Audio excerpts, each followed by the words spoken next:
at the table. But obviously, this is our special and one of my favorite in life segments with my famous co-host, and it is her show, Nothing New Under the Sun.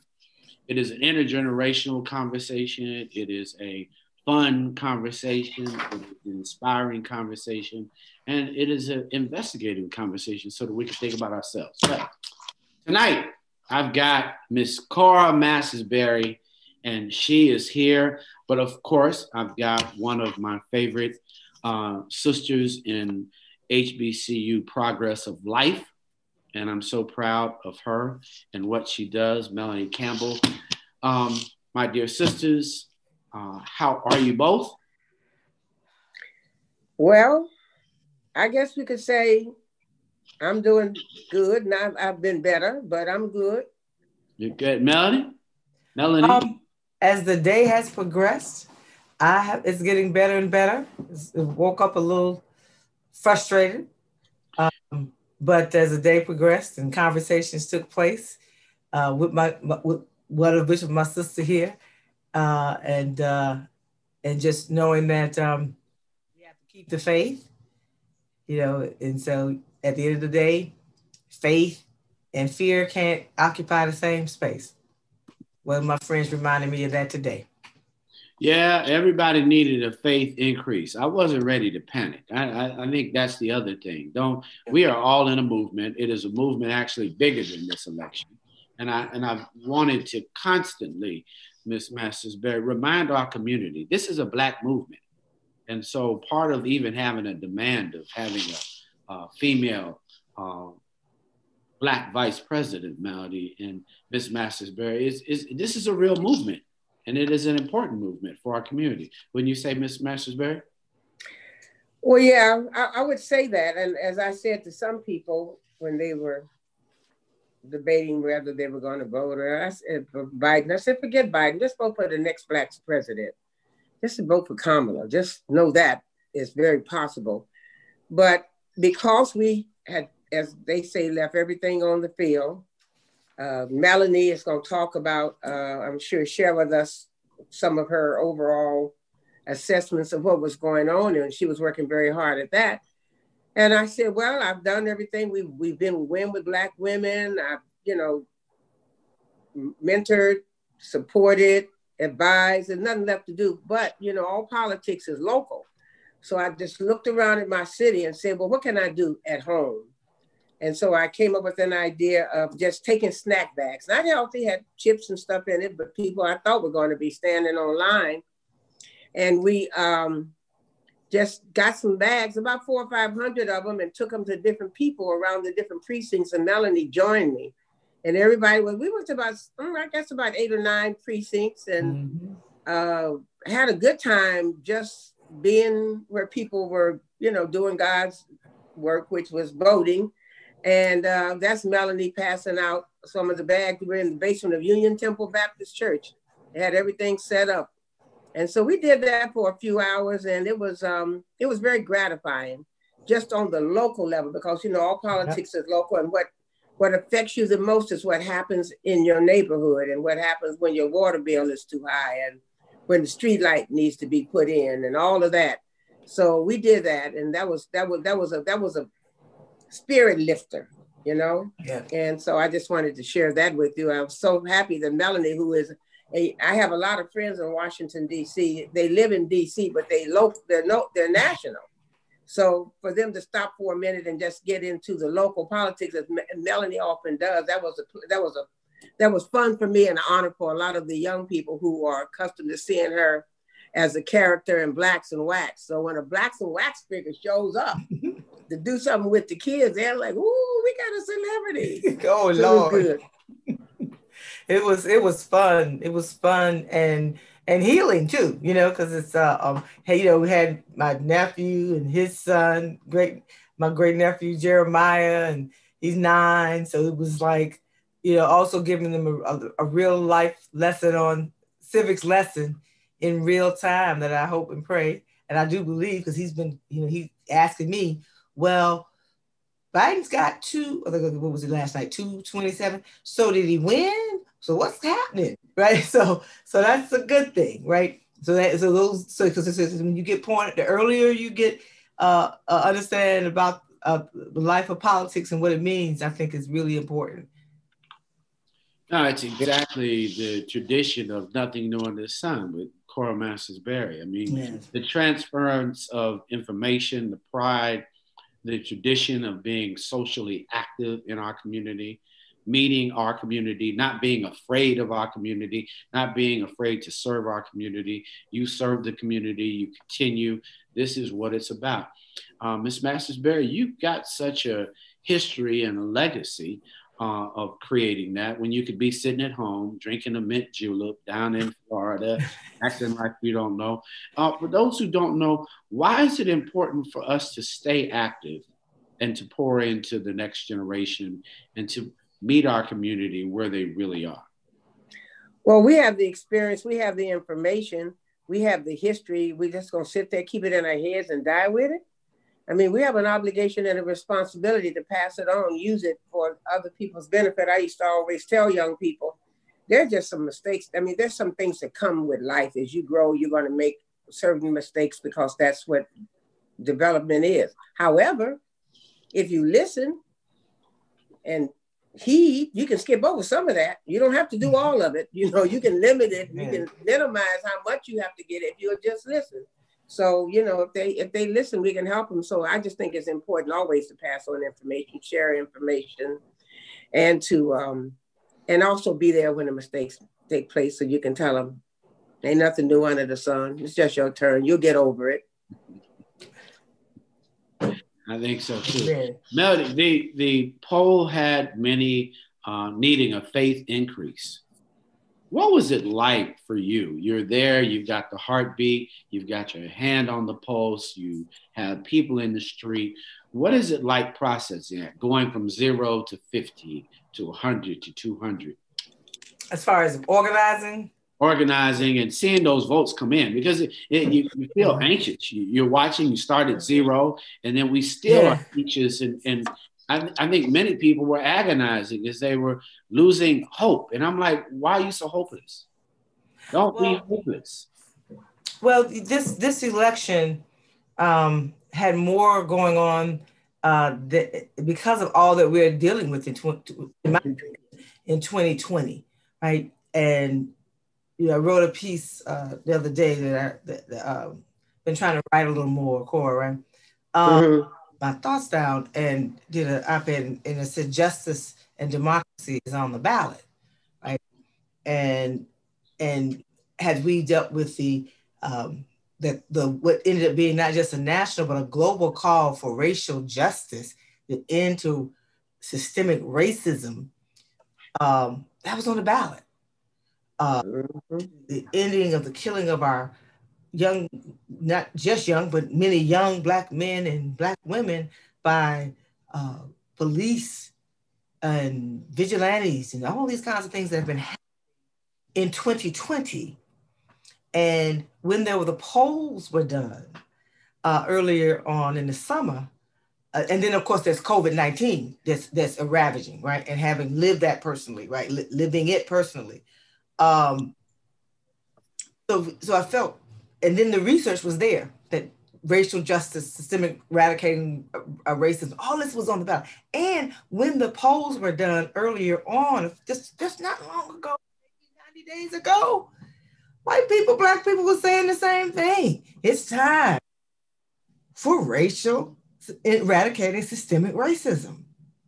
But yet, being a daughter of the South, watching some of the polls as it came in, personally, I had concerns because this particular president, and I'm just saying this as an analyst, not for the national coalition because we were 501c, but as a personal person, sister who votes, I had some concerns with my home state of Florida, where all these elderly white folks were dying right there with the Black people. But yet, when the numbers started coming in, I knew that had to mean a lot of older white people were voting for this man. And you started seeing all of this happen. He is a racist president.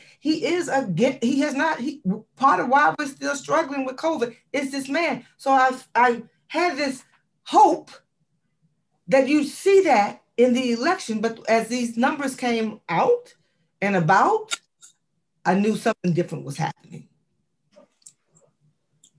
And what about you? Yeah, you have the numbers to back it up, don't you?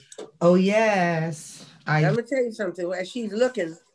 So, go ahead. I'm looking. As she's looking, we want to talk about who did vote and how they voted and what that means and what can we do about it. But for me, it confirmed, not surprised, it confirmed what I already knew. That we basically and fundamentally are living in a country that wants to hold on to their tradition of privilege and power. You can call it racism if you want to. We okay in small doses. I'm not saying everybody who voted for Trump is wearing a white sheet, but they got one in their closet. And it comes out when we start messing with the economic balance or the balance of power, when we get to be too many and we be able to access power in its rawest form. And that's all that was. That this was a man who was willing to maintain the status quo for the people who have had for generations power and privilege in this country. And they don't want to shake that up. They don't care nothing about COVID. They don't care nothing about it. They don't want that balance. That's how I looked at it. But that, and that bears itself out with some of the stats that Melanie came up with. So Melanie, if you looked at some of the exit polls, yes, what have they been saying? Just in terms of the white vote. Yes, yeah, right. So one of the things that since I was talked about COVID, I'll start off with the COVID numbers, right? So a couple of questions that they asked in the exit poll. I asked the question, and this was Republicans, Democrats, and then it also dealt with race and gender. But the question about what is more important for you, one of the questions was dealt with COVID. And 76% of the people who voted for Trump said that rebuilding the economy now, even if it hurts efforts to contain the coronavirus, is more important. So you break that down and says, my money is more important than if some folks die so that I can hold on to my money. I can do all my economic status is more important than life. That's 76%, only 22%. But especially, just hold on there. To me, let's just break that down. Who disproportionately affected by corona? 40-some% of the cases, deaths and hospitalization of Black and brown people. So why should they care? That just helps them with the population control if they keep making their money. That's just my interpretation of that stat. But go on. Right. And then people always hear, that there's going to be this gender divide. I mean, you look at the top, it says 56% of women voted for Biden. But when you peel the onion and you get down in there, Black women voted 91% for Biden.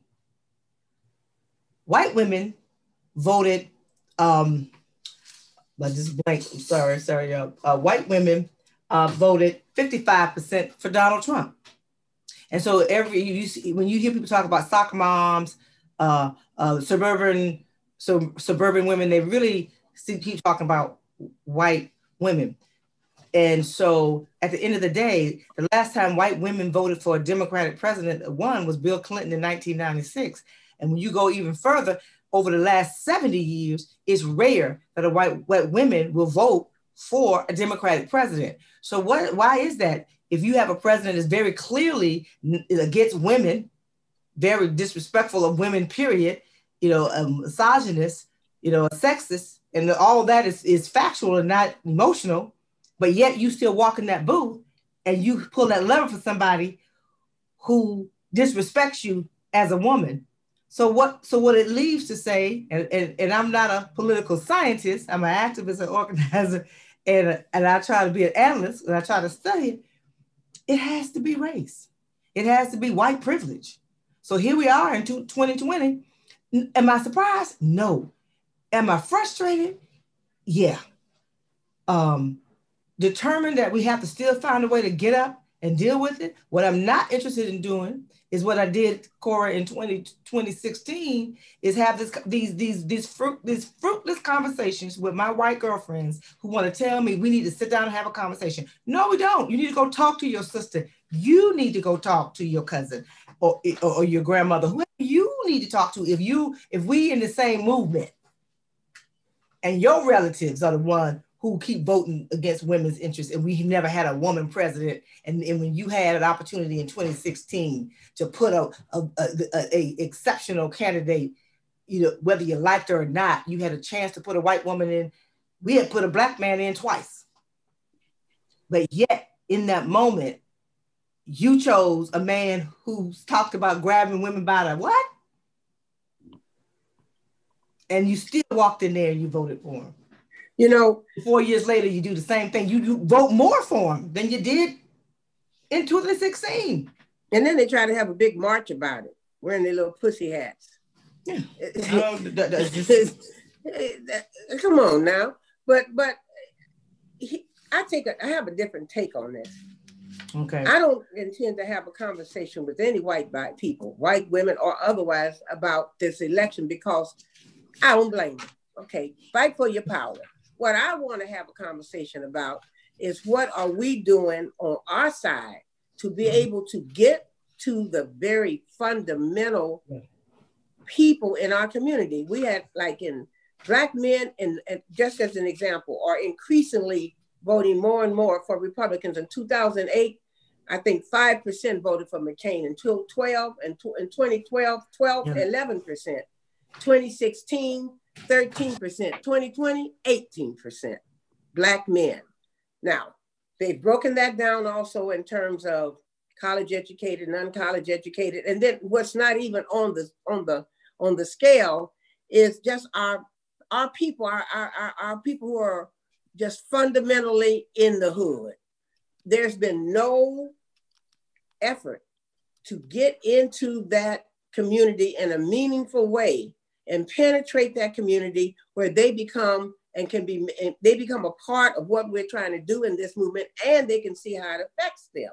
Now, while we sat there and laughed, I always had an uneasy feeling as we watched Trump year after year, press conference after press conference. They said he's not moving the numbers. He's just talking to the base. He's just saying the same to the base. He fed the base. He gave them red meat. He did that for 4 years, all the way down to the hour before the polls opened. Because what did he do? He penetrated that population all the way down to the trailer park, toothless meth dealer. He had people who had never voted for, can't even read, was on his camp, and he got them, and then he went to the top where all the people who got the money is worried about their taxes and about their 401ks and their bonds and their investments. And he was able to put together a coalition of the very, very, very, very poorest of them to the very, very, very, very rich of them. We, if you want to call the Democratic Party as we somewhere in the middle. You know, we appeal to Black people who can understand and interpret all that crap that they say they're going to do. We have intelligent, educated people who vote. We have young people who are, you know, they can debate the things, debate the issues, but our people who are in those barbershops, our people who are pumping gas, our people who are cleaning streets, our people who are just sitting around doing nothing but smoking a joint, we haven't touched them. We haven't come up with a plan to get them. And when I say they, I mean, as I watched on the inside, how the Biden camp dealt with suggestions of how to go deeper and try to penetrate a certain population that we have never touched, they were hampered by what I would call who you're going to offend on this side, or who you're going to offend on that side. Well, if that person's a little too radical, well, if we say this, then that's going to make the white folks upset. Trump didn't care. He didn't care about none of us.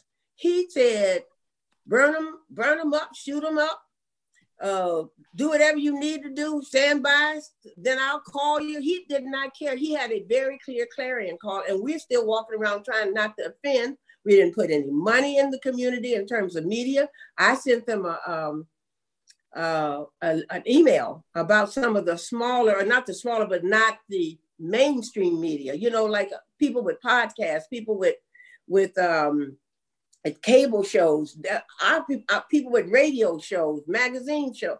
Put some money, because these are the people who are reaching our people.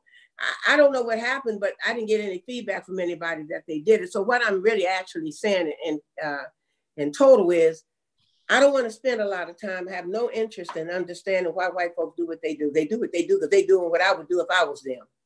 They fight to stay in charge and in control. That's what they're doing. I ain't mad at them. What I am is mad at us, because we have to figure out how to have a message and a movement that everybody that is impacted on feels a part of. If we had been able to do that, this election would have been called by 10 o'clock last night. But we left a whole lot of votes on the floor because we don't relate to our people. And the people like myself and Melanie who relate to our people, we too far removed. They don't want to hear us. And we have to do something when this is all over with, to organize from the very top all the way to how we can start making and communicating and assisting and connecting what goes on over here to what's going on in your life. We have to do that in very real time. And we got 4 years to do it, because if Biden wins, then we got to start organizing to make sure that the next president of the United States is a Black woman. And that's not going to happen if we don't reach all of our Black people, because they're the ones who are going to put it in there. The white folks ain't going to put it in there. So we got to go with them people. So all them Black people who didn't vote, I cried tears last night about babies that I raised that say, I don't want to be bothered with voting at the center. People that have been in blacks and wax since they could talk.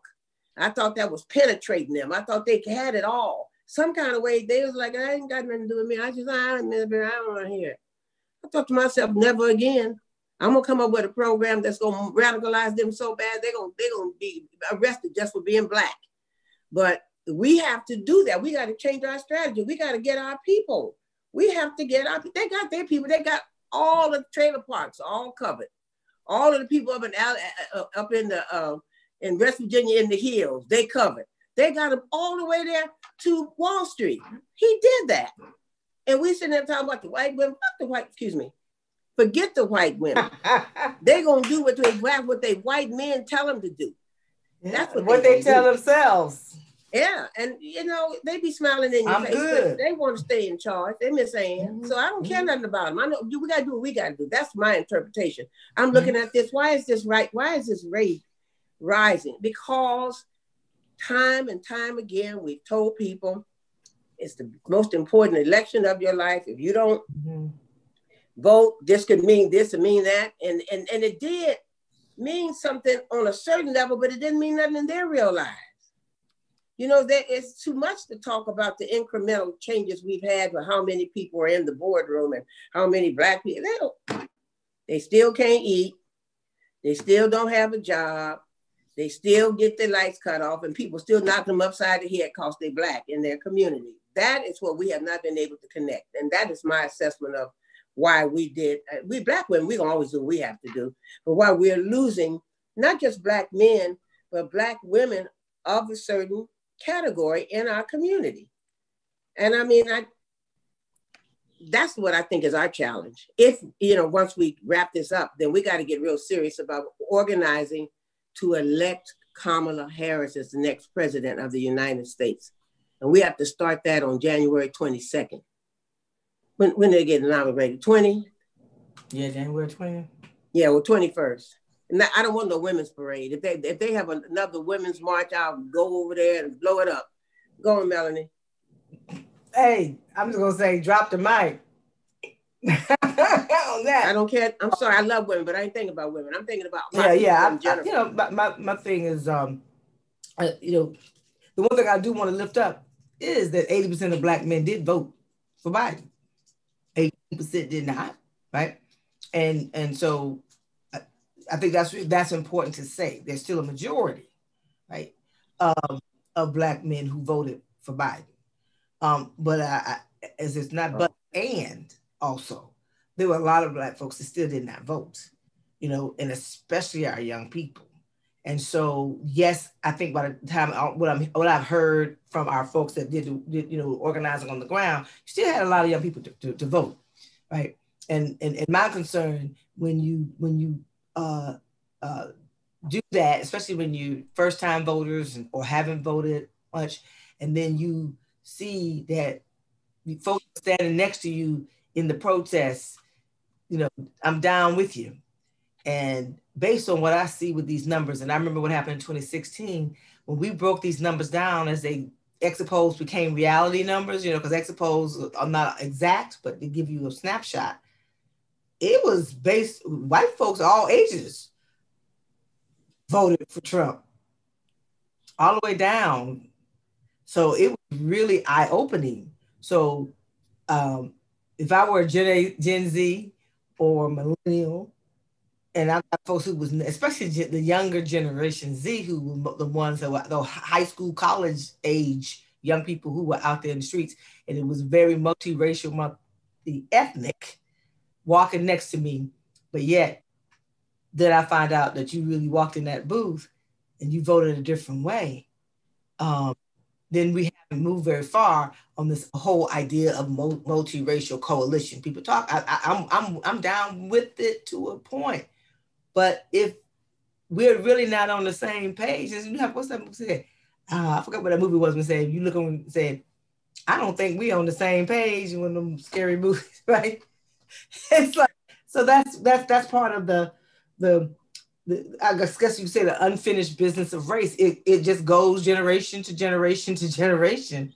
But I still think the unfinished business politics of race is us trying to make white people act a certain way instead of us acting a certain way. Right. And just on a very local, I think it really speaks to your point, though. We really don't demand, give us our budget. It starts with the budget. Let us make videos that speak to our people. Let's not make the best looking person. Because see, I'm not looking for the person that's already graduated from Morehouse, trying to convince him to do something that he ain't thinking about doing. I'm not getting ready to convince him. There is an entire generation of people that are omitted from these videos. We don't need perfection. We need Black. We need people walking that are actually riding the bus and are proud. And we're proud to show them. We have a issue inside of us on who we want to show the white public. We need to stop trying to please them, even in the images that we allow them to project of who we are. We're the tamed. No, all of us aren't tamed and don't want to be tamed as it relates to your issues because you're ready to kill me. I understand it. So I think the issues are more profound. We are definitely, if we ever plan to really get it where we can fall in line, they don't even know that they're invited to the line. Oftentimes inconsiderate in how they presented an image of us that was not the entire community. No, it wasn't. And I'm going to tell you something. I think about this, and this has happened before, and I understand it. So when I say this, don't be taken aback, but many people have compared Trump to my husband. Or my husband to Trump. And in this way, my husband never lost focus on his base. Never lost focus, no matter how high he went up in. I'm going to stop you right now. He never stopped serving his base. That's right. Oh, I wouldn't finish. Okay, I just want people to understand what it means, though. I want you to understand people to understand what that means. So it means that he's going to deliver service to those individuals that everybody else wouldn't imagine, but he knew would always be there for him. It's different. But not only that, it was because that was what was in him anyway. But what he did, he not only provided services, but he empowered them to make money and do well. And so that is the model. So when you mention Marion Barry in Washington, D.C., you know the first thing's going to come out of somebody's mouth? He gave me my first job. That is something that stayed with them because that was a gift that kept on giving. We have to do that with our people. We have to, like you say, let's focus on how we can use us to make a case for the big picture, because if we do that, if we make that connection in the next 4 years and do it in a real meaningful way, we will no longer be, as Jesse Jackson called it, rocks just laying around. How many of us didn't vote? How powerful would it have been if we got that 400,000 people in Michigan that didn't vote, 400,000 Black people that didn't vote? We wouldn't even be discussing this right now. So we have to do the Marion Barry. Connect with these people, provide for these people, empower these people, and let them know we are all one and that we're not selling you a bill of goods to go win an election. And even though I think many of our people, in fact, I know as a matter of fact, many of our people were subjected to propaganda, people who were put in their midst to run all of this. But if they felt that they were heard and if they felt like there was something in it for them, it wouldn't have worked. See, it wouldn't have worked if it come around me, but around them, there's like, they're repeating. They ain't never done nothing for me. I'm still getting beat up. I'm still, they got, it's every time I'd hear somebody, they'd be saying the same thing. So they're getting it from somewhere. They're not talking to each other as much as social media and people that infiltrated them. And the only way, again, back to my husband, when my husband was sent to jail on a misdemeanor, first offense charge of possessing marijuana, sent 6 months to jail. That was, just punishing him. And so they thought, well, he'll never get back in office. We took care of that.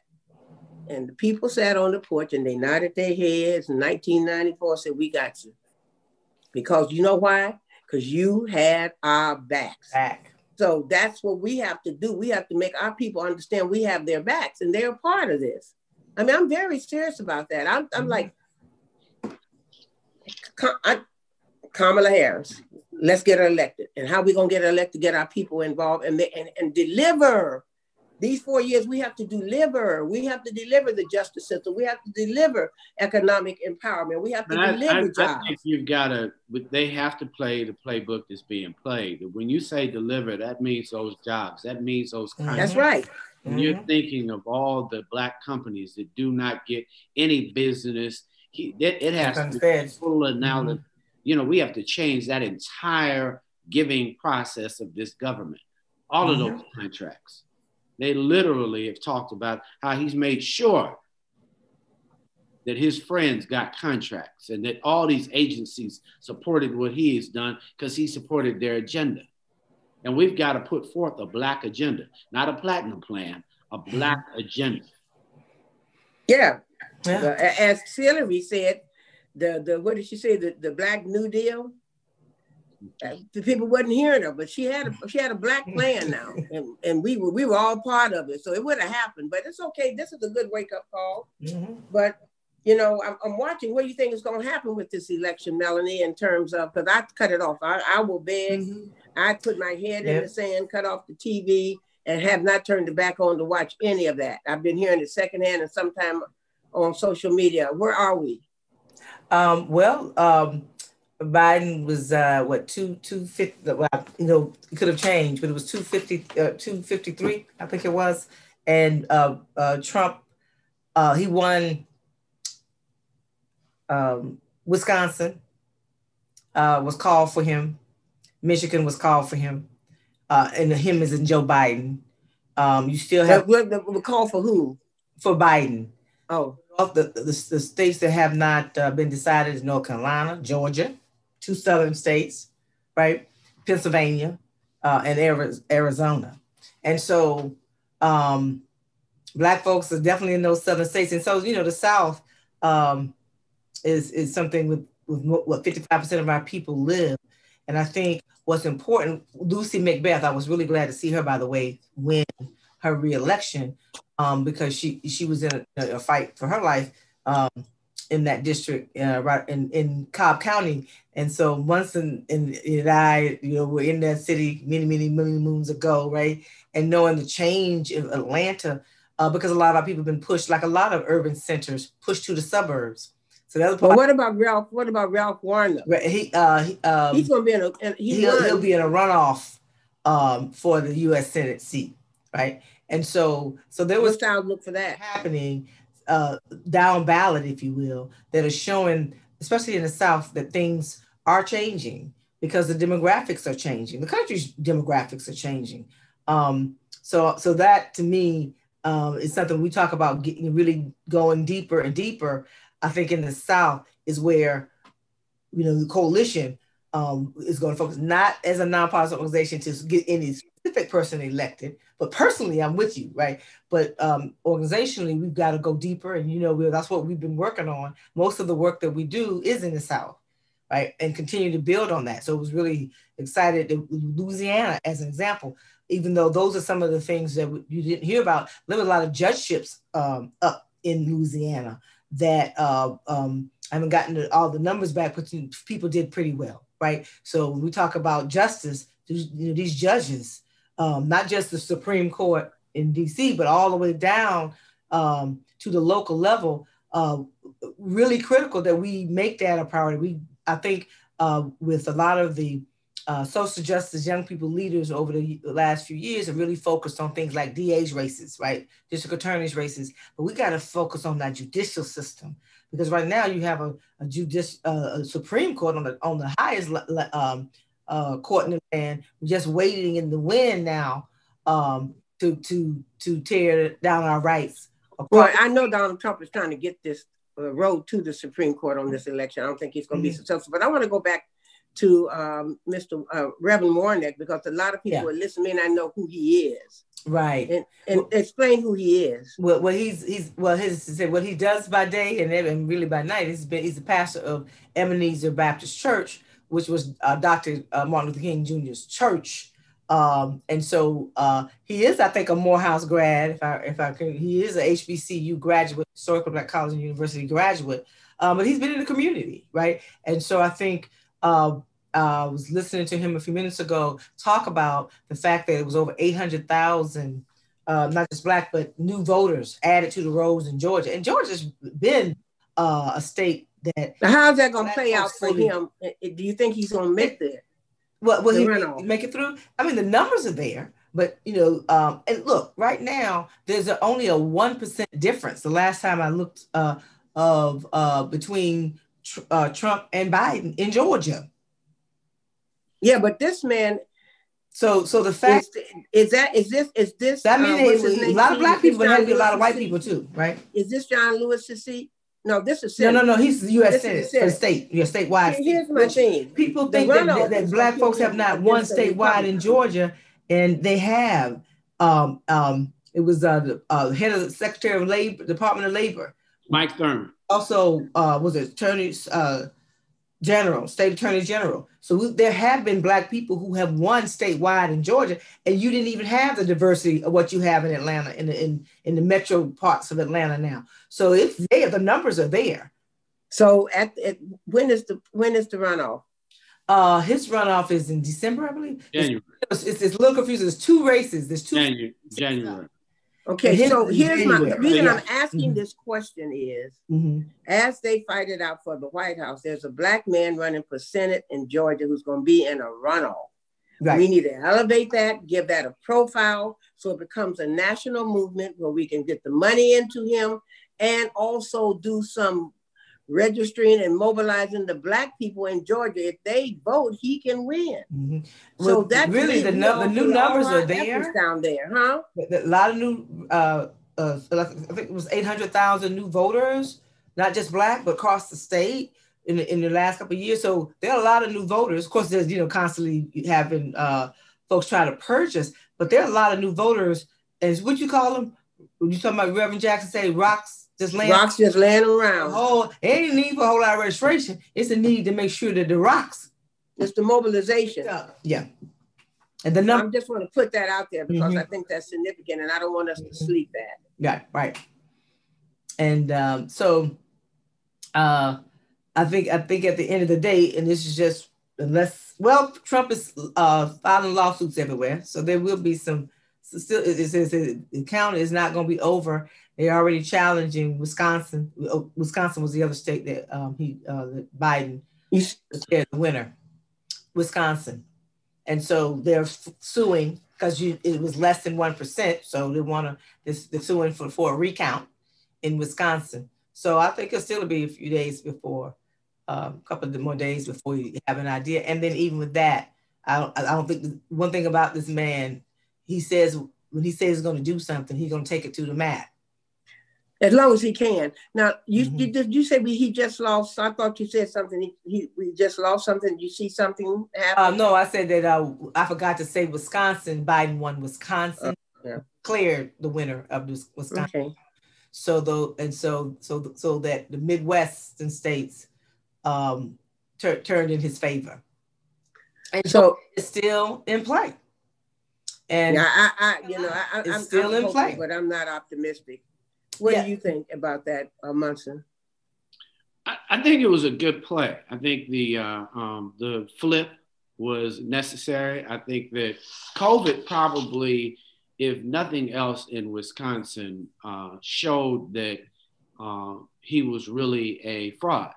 I think many of the individuals were impacted in ways that they could not say it was an urban, because COVID really was a Black problem. And it was not going to affect any of these states.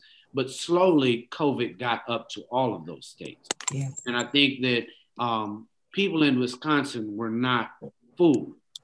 White people died in Michigan. And I think that they, too, saw the shenanigans that were no benefit. Guys walking in to their state capitals in Michigan, trying to take over, threatening. People don't want the democracy to be lost. Now, they still want the privilege, but I think they're getting the message that, there's definitely a new movement and that you can't have people running around with guns. And I think between COVID and this militia, that nobody wants to imagine a militia, and then they were caught. So a lot of things that they hadn't planned.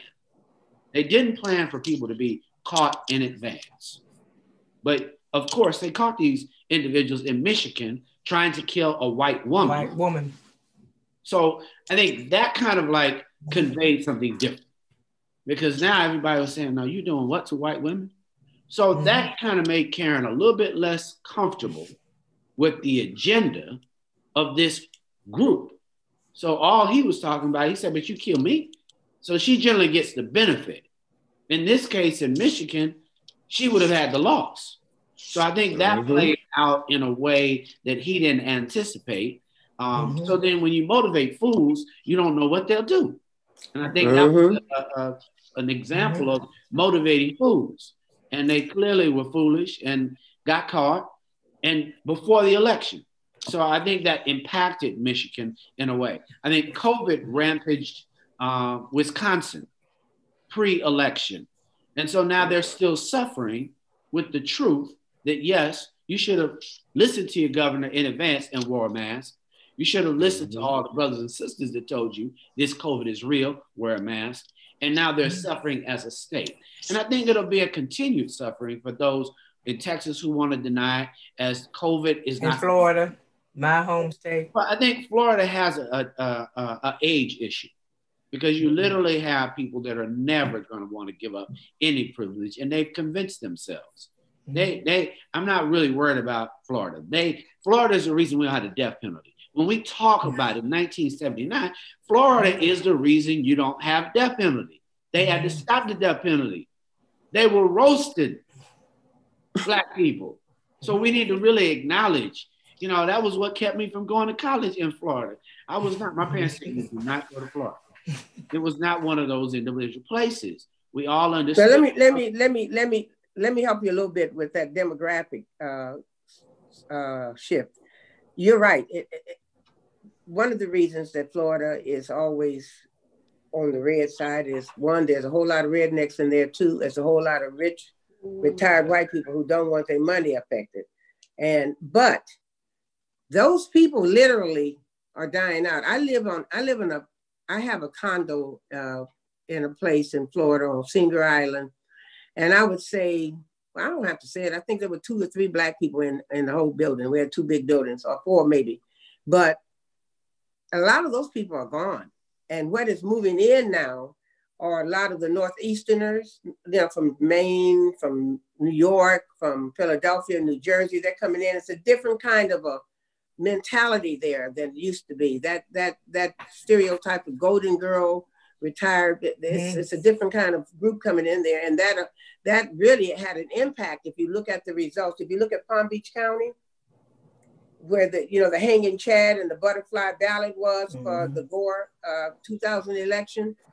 That demographic has shifted a lot. So Florida, I think, it was more in play than people probably thought it was going to be, and I think it's shifting because a lot of the other people are dying out. There's different brand of people coming in, and Black people are being more empowered there. But it's a journey for sure.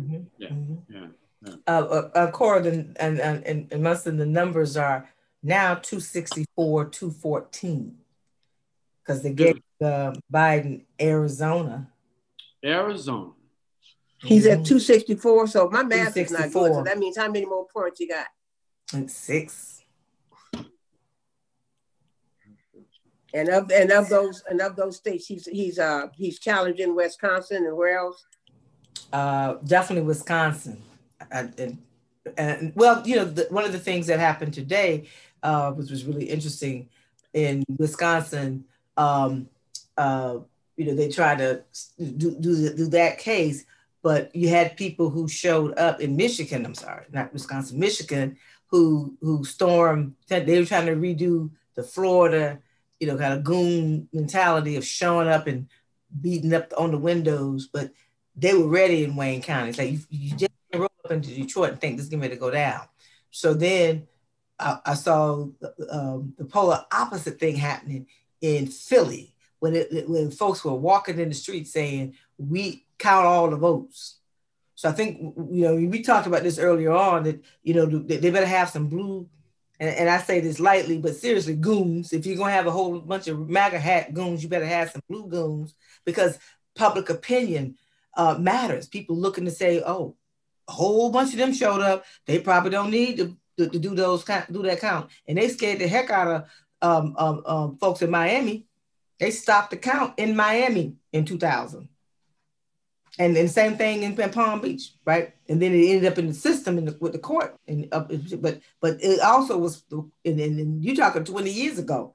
And so, the idea what people see, they believe. Well, some of it's also theory, yeah. The other thing that we have to be more educated about is other cultures and other communities, because everybody thinks, oh, Trump is so bad on immigration. Oh, Trump took all the kids from their parents. And so anybody of Hispanic descent should hate Trump. Right. Trump is because the Cubans in South Florida don't think that way. Mexicans, there are people from South America, from Central America. They're not homogenized. They have all their different interests, and Cubans especially have a whole different way of looking at life. And so when you look at what happened down in Miami and with the brown people, it was the Cubans who was driving that. You would think that they would be more sympathetic with the Mexicans, but they don't relate to them. It's not real. So it's these other kind of things that we have to get our demographics straight and know what we're dealing with here. But the Cuban issue is also international. So they feel very connected to the Republicans in being able to be anti-communistic, and the issue there. They're anti-communistic and they're anti-dictator, but then they hooked up with one. Right. And they have their own race issues. They have the same race issues in Cuba for Black Cubans. So they understand it. They understand the caste system, and they understand privilege. So clearly they would like to continue that privilege, and they just want the privilege of serving a different master. And well. Now you said that earlier, Melanie, when you were saying that they have their own agenda, and it's not an agenda that encompasses everyone of that descent. I mean, even I mean, it's been that way. Grew up in Florida, so a whole lot of relatives in South Florida. So a whole lot when it comes to sharing the economic pie. No, you couldn't get a job in Miami if you didn't. At one point, if you didn't speak the other language, you couldn't get a clerk job in the bank. So that issue has been there a long time. Yeah. So Nevada is probably the next state, you think, Melanie, that will fall in line? You think there's a possibility there? Nevada's leaning blue, light blue right now. So I think it's likely. And then what's what they call pink, right? Because it could go still is Pennsylvania, North Carolina, and Georgia. Yeah. So, but I think mathematically everybody just needs one. Any of these states, he has it. Right. So I think that's the objective. I'm so happy for those brothers and sisters that needed a little more faith, because everybody had almost felt defeat. Keep the faith. I'm like you have to keep the faith when you're running this race. The other thing is we do have our own movement to be concerned about. Right. You know, organizing. I think that when we talk about Warnock, you know, we're going to really have to let him know that he's Black.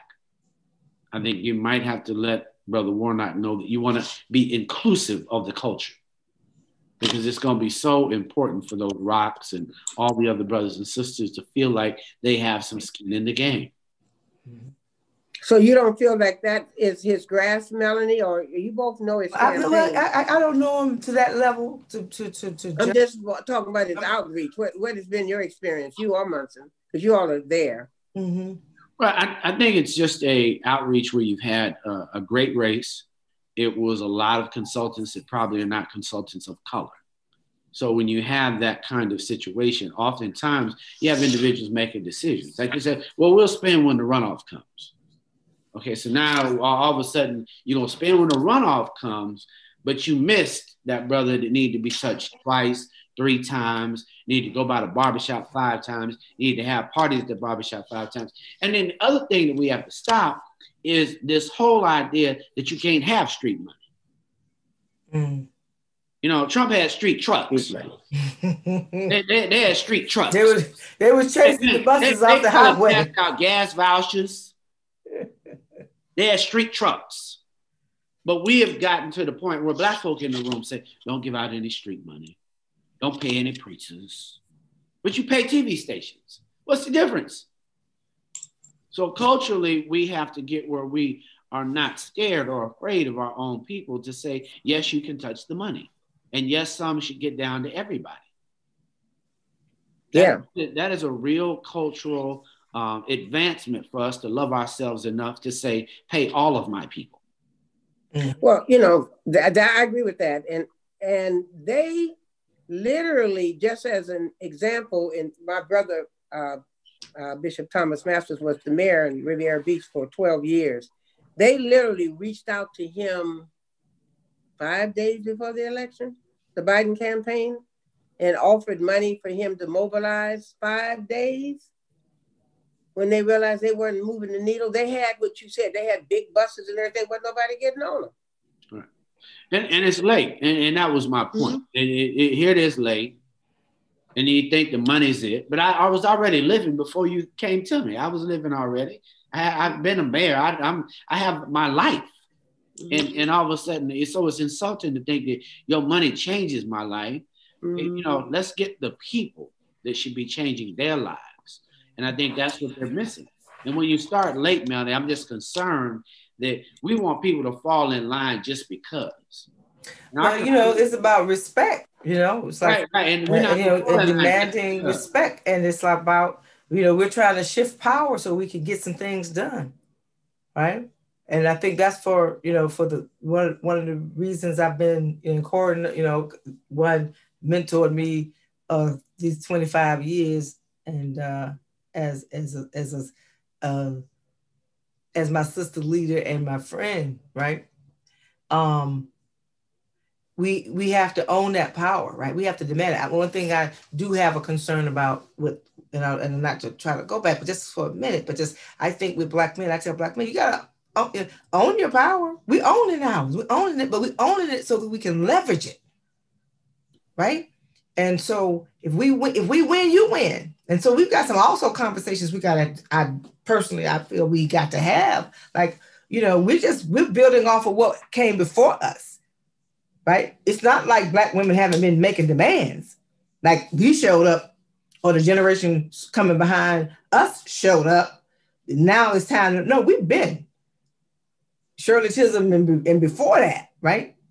You know, Barbara George, and then before that, Cedar Lors, Dr. Height, and so on and so forth, right? So all we're saying is we got to take it to another level to move our people forward. And so we've got to find a way to have the conversations so brothers and sisters get that this, because I did get some interesting conversations that I said, I'm gonna put a pin in that and deal with you on that later. I'm gonna come back to you though, because we got to deal with some stuff. This is not new. This is not anti-Black family. This is not anti-Black men. I'm gonna tell you this. Get somewhere. We have to do it. I am so tired of these conversations. I have been in, panel. I live in panel hell when there's no COVID. We're in panels over here and panels over there. All got children and all these panels. And what we got to do as a people, and we need to do. I am done with that. When this clock strikes, we're gonna get busy. I'm not interested in no party politics. I'm interested in. You're going to make right by my people. We're going to put the resources, the right people in charge. We're going to make the right thing. We're going to do that now, or I will be right with the rest of them. Next time you call my name, I'll be like, what's that man, 50 Cent and all them other ignorant people. I ain't got nothing to do with you. Ain't done nothing for us. If they don't put their money where their mouth has been, I'm done. I told you the other day, I'm ready to get in the street. I am talking to people. The only people that matter to me in this process right now are the people who are on the street, talking to my people. I'm going back into my community and regroup as we talk nationally and in my own community. I'm going to gather my people around and say, what do we need to do? We have to connect. We cannot throw money at our people, leave our people behind, and then come and say, now let's explain to how that connects. They have to tell me. Look, I know I'm with the program because of what we did. I understand now that this is in my self-interest. That has to be something we help plant that seed. That's the only thing I'm interested in. I'm one person, but I am not playing this politics. I'm not getting on another panel, talking about what we need to do as a people. Let's do it. And this is a perfect time because there's a lot of white guilt money out there. And they're looking for places to throw it. I'm going to take it and put it in my community and radicalize my people so they can come for your job. I'm saying it's time to act. It really is. And that's why I cut the TV off now. I don't like all these people on TV. I call them TV activists. They ain't stood on no line. They ain't been arrested by nobody. Ain't got no pepper spray, but they know everything. They ain't never been hit upside the head, and that's okay, but they're not activists. They just advocates. So we have to get people who are willing to get in the street with our people and talk with our people through it. No election time. Nobody's running for nothing. We ain't asking you to vote for nobody. Let's just get together as a people. That's what we have to do. And I'm just trying to put a plan together in my head because I believe in the business that I'm in. If you want to get to the kids and get to them in a substantive way, you get to their parents first. So I'm just trying to think of the way to connect with my people so I can say, this is what we're doing. What are you doing? Right. Because you got some 14-year-olds that are going to be 18 in 4 years. Yeah. I'm going back and get them. I see them right now. I'm going to grab them by their dreads. Because I got about 3 of them that wear dreads.